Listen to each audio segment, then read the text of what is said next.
Fábio, qual é a importância da questão de gênero no ensino médio para jovens? Bom, meu nome é Fábio Oliveira, eu sou professor de Filosofia da Educação da Universidade Federal Fluminense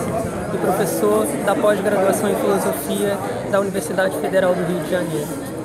Bem, pensar gênero, em especial no contexto escolar, me parece fundamental nos dias de hoje, na verdade sempre foi, mas essa discussão se acende de algumas décadas para cá. Pensar no contexto educacional o gênero nos convida a uma reflexão sobre o modo como os corpos são produzidos também nos contextos escolares, Ou seja, nos faz pensar de que maneira nós nos localizamos dentro, por exemplo, de uma sala de aula. Então pensar qual o lugar que eu ocupo, eu, por exemplo, enquanto homem, nesse sistema que opera binário, homens e mulheres distribuídos dentro de uma sala de aula, eu posso ver então, localizar o meu lugar dentro desse espaço e com isso os privilégios que me são ofertados pelo simples fato de eu ser homem, branco, morador de um determinado lugar, pertencente a uma classe social, econômica e por aí vai. Então, as ciências humanas, há alguns anos, já mostraram que alguns marcadores sociais da diferença nos localizam em algum lugar da sociedade. O gênero reaparece nessa discussão como mais um desses marcadores sociais. Então, quando a gente passa pela escola, a gente já percebe que o gênero também está marcando os locais por onde nós podemos passar, transitar. Um maior exemplo são os banheiros, por exemplo. Eu posso entrar num banheiro, que na porta já indica que ali é um lugar para homens, enquanto eu não posso entrar num outro banheiro, onde já na porta indica que ali é um local para mulheres. Mas se a gente pensa que o próprio binarismo é em si mesmo uma forma de violentar os corpos, ou seja, ele em si mesmo já produz os locais e o modo como você deve se comportar para se enquadrar num determinado modo de ser homem ou mulher, e aqui ainda utilizando a estrutura binária de gênero, nós podemos pensar que algumas pessoas ficam de fora. E não só algumas pessoas ficam de fora, mas inclusive quem está dentro também está sendo produzido e de alguma forma conduzido a se comportar para se enquadrar dentro desse espaço.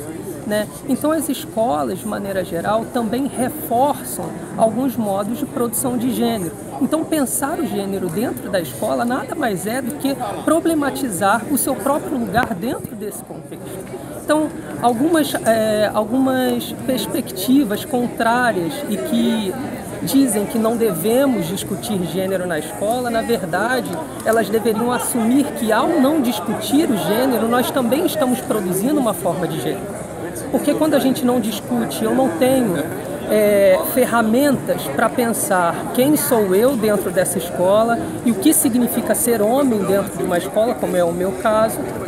eu estou deixando de problematizar algumas questões fundamentais sobre o meu lugar enquanto sujeito político dentro daquele espaço e dentro da sociedade de maneira geral. Afinal de contas, quando eu saio da escola, eu carrego comigo um marcador de gênero que me foi ofertado antes mesmo de nascer, quando o médico, na ultrassonografia da minha mãe, disse que nasceria um menino. Claro que o que eu estou querendo dizer com isso não é afirmar essa maneira de produção de gênero. Pelo contrário, o que eu estou querendo dizer aqui é que todas essas formas, essas narrativas que tentam formatar os corpos podem e devem ser questionadas porque, como a professora Suzana já destacou, essas são formas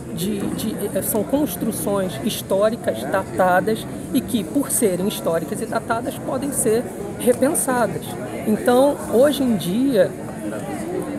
pensar a questão de gênero dentro da escola nos convida a pensar sobre os nossos locais de fala, os nossos privilégios sociais e de que maneira nós podemos e devemos romper com determinados marcadores que, ao invés de simplesmente nos localizar, na verdade nos engessam muitas vezes, né? Então, pensar o gênero é pensar também a nossa condição social de existência dentro de uma sociedade não só marcada por esse binarismo, mas também normativa em vários outros aspectos, heterocentrada, branca, burguesa, classista, enfim, misógina.